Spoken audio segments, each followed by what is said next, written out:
Adjectives are elements that describe something. They can give us a little bit more information about a noun. So, the beautiful day.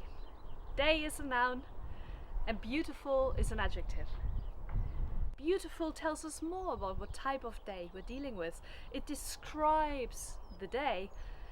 Linguists tend to use other words for this. We tend to use the word modify. We say adjectives modify nouns. It is modifying day.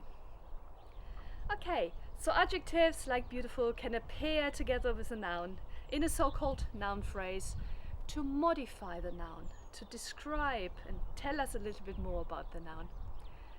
There's also another way in which adjectives can appear, and that is after a verb. More specifically, after a so-called copular verb. The prototypical copular verb is the verb to be. Let's have a look at an example. The day is beautiful. Again, we've got beautiful, our adjective, but in this case it appears after the verb be. Is, in this case, in its inflected form. So the day is beautiful. That's a whole clause. That's no longer just a noun phrase. And beautiful appears in the predicate of that clause. That means it appears after the verb, together with the verb, in the predicate element of the clause.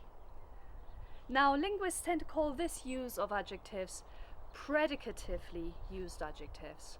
So in this case, the day is beautiful. Beautiful is part of a clause. It's no longer restricted to the noun phrase, but rather appears after a copular verb.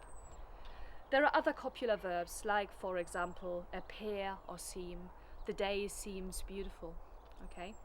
Very similar to the day is beautiful. Right, to sum up, we've got two different types of adjectival use, so ways in which adjectives can be used.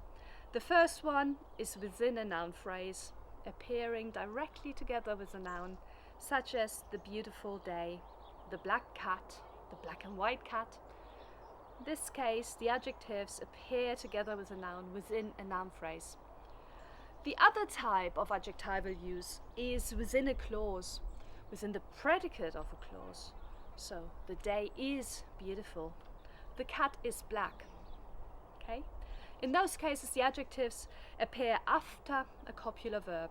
You can read about this and more in my book, Study Skills for Linguistics, which appeared with Routledge in 2015.